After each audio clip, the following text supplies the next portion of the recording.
Welcome to the podcast of iPen Magazine. I'm Joanne Cox. And I'm Lynette Buchanan, and I'd like to welcome you to Let's Talk About It. Today, we're going to talk about health. Yes.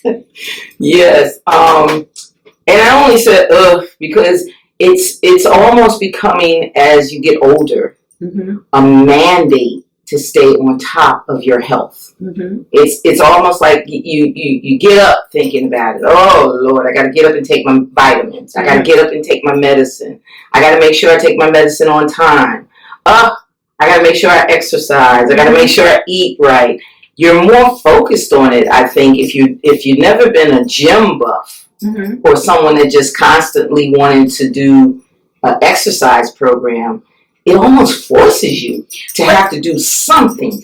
I think now, though, we're in a world where the young people are getting it. Yeah. Because in our age group, we did what we wanted to, and then it sort of catches up with you. Well, you know what, though? It's just the opposite, because when we were younger, we had so much health and physical fitness in school. And nowadays, the students don't have to go to health but a certain amount of time during the year, and then they do gym another certain amount of time. They're not getting it in school. They're getting it if they're in the extracurricular activities, or if they just become someone that likes to exercise. We didn't have a choice. When you were in school, we had to go to gym, and you had to have health, and even if you didn't stay on top of it, you had to have it. So you came out of school kind of knowing what a healthy diet was and what what those things were. Whereas these children nowadays, some of them are going through trial and error. If I want muscles, I gotta exercise. If I want to stay skinny, I gotta it's really not a regimen until they become, in it for themselves. And there's so many outlets now. We didn't have those outlets before either. And just to add to that, when you were talking about school, now there's not even a recess in elementary school. Really? That's a lot of exercise. We used to run up and down the playground. But on the other hand, I think we're more knowledgeable now on our body health. Yes.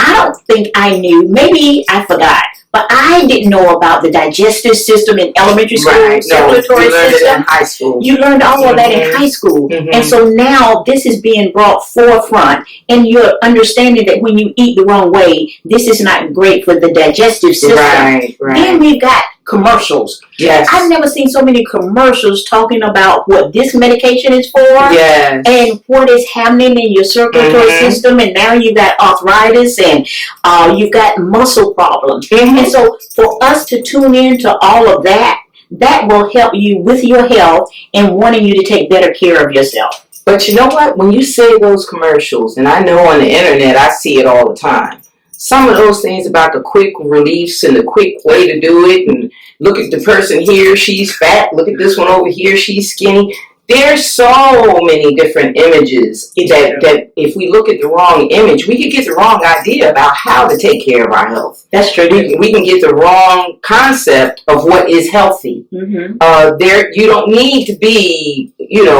85 pounds or a lot of things. You can't always judge by that.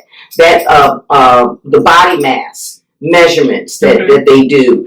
If you're not doing that with someone that knows what they're doing, you could very well fall into the trap of taking the wrong kind of diet, bulimia, going through those kind of things. You don't want to go through that kind of stuff where you're not eating correctly, or you're causing yourself more problems by eating certain things that are destroying certain things, and then pulling calcium and different vitamins out of your system that you need. So you have to know that, going on a diet is a serious thing. I'm glad you brought that up as well, because when you started to talk about that, the first thing I thought about is talking about your healthcare profession. Yes. Now, I would go to the doctor and I would have blood drawn, you do the lab and it's like, oh, this is good, and then you just go out. But now to be more knowledgeable on what are you looking for from that lab. Exactly. And you mentioned the word body mass. Body mass index. What should mine be? Right. I didn't even know that was a part of lab. And then I started to work out at the gym, and it was like, okay, you need to be between 25 and 26. Right. And what does that number mean? But the thing is, I'm not there. Exactly. So now I want to know, what is it that I need to do to get that body mass down to that 25? And not only that, the thing about it is we have to understand too that each of us are individuals. Your body mass may be entirely different than the body mass of someone else. Of course. And even in cultures, bone structure, different things are made differently. I never knew that the bone structure was different, and it is depending on your culture and depending on where your family is derived from. Yes, depends on whether you're going to be short, whether you're going to be tall, but it also attributes to weight. And it also attributes to the body mass index. So we have to understand that we can't go around trying to look like these supermodels. And we can't go around saying, well, since I'm not a supermodel, it doesn't matter. It does matter. It does. It does matter. And getting some of the things, not only in your diet, what you eat, how you exercise. What about the fact of how we sleep? I didn't know that sleep had such a big thing on your diet. It really does. And how soon before you go to bed do you eat? That's something. Are you eating too late? Are you eating, are you not eating enough during the course of the day? Are you causing your body to eat off the fat? Because it will store more if it knows it's not going to eat. And we've talked about this in other episodes, and we talked about journaling. I keep going back to make sure that you're talking to your healthcare profession and to know what is it you're doing. Because sometimes you think it's your diet, then sometimes it might just be another form of stress. And we get this misinformation that as long as you eat 3 to 4 hours before bed, and some people say that does not affect them at all. If we journal what time we eat, and make sure you write down what you're eating. And when you are not resting well at night, take note of it. Take note of it. Let your physician know what you're going through. Now, some people even say, and you and I have discussed this, some people say they need 8 hours, and some people say they need 5. Now, is this really true, or is it that you've gotten away with it for years? Or it's a habit. Yes. You've developed a habit. You've developed a habit. And if you develop that habit of not eating breakfast, and you just want to eat lunch and dinner. I know my system was thrown off for years because I worked 2 to 10. Well, I eat before I go to work, but then I wouldn't eat during the day, and then at 10 o'clock at night, I'm ready to eat when I go home. Well, I can't eat at 10 because guess what I'm trying to do? Lay down to go to sleep. So you have to, take note, like you said, write it down, journal it, keep it, because those notes help your doctor.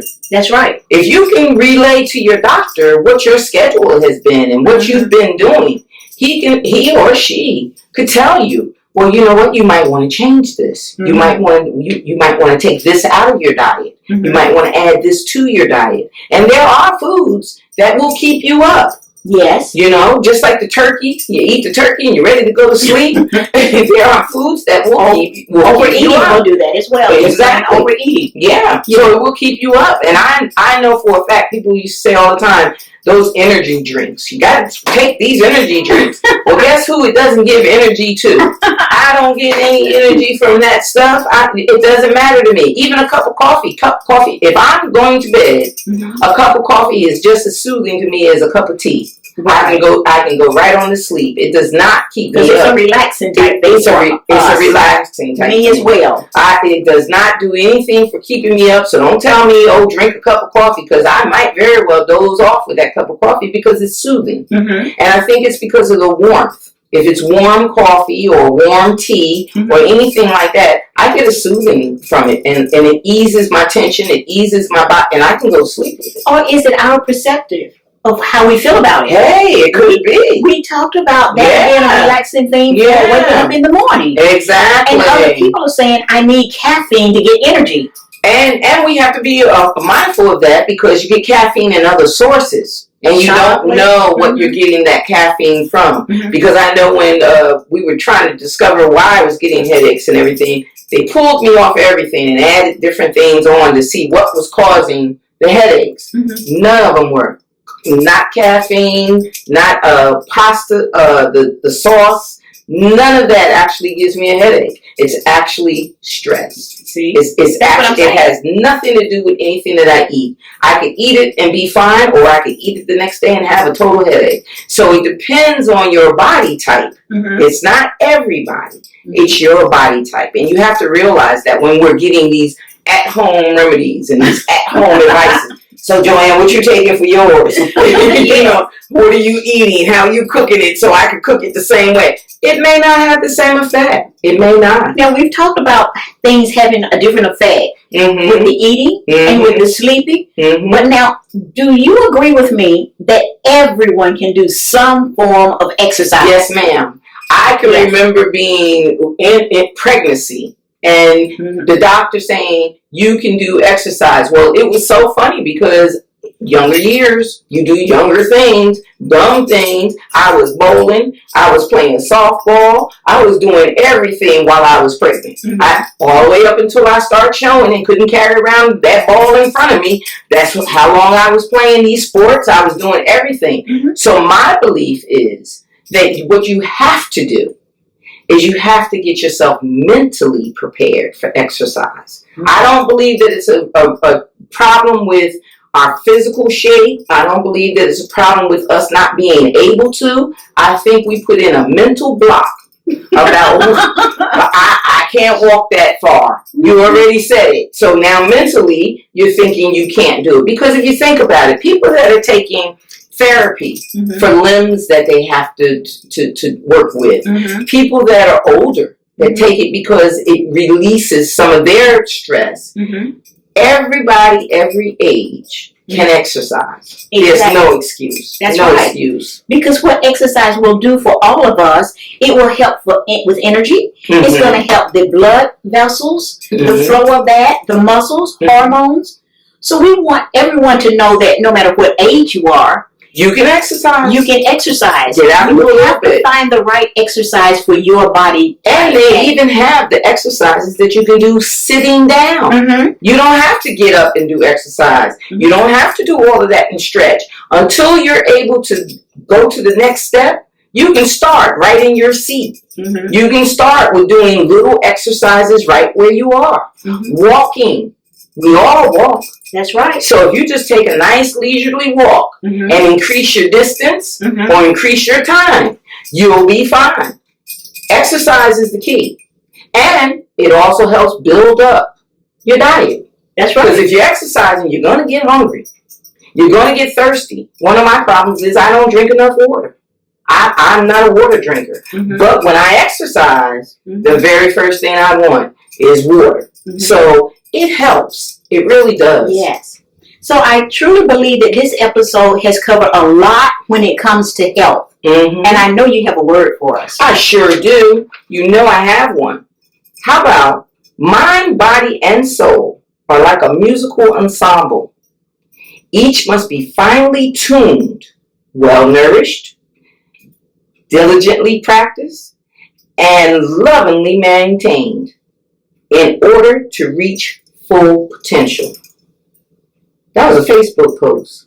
All right, then. Yes. And we're here to pass it on. And we're passing it on. Make sure you keep your mind, your body, and your soul in tune.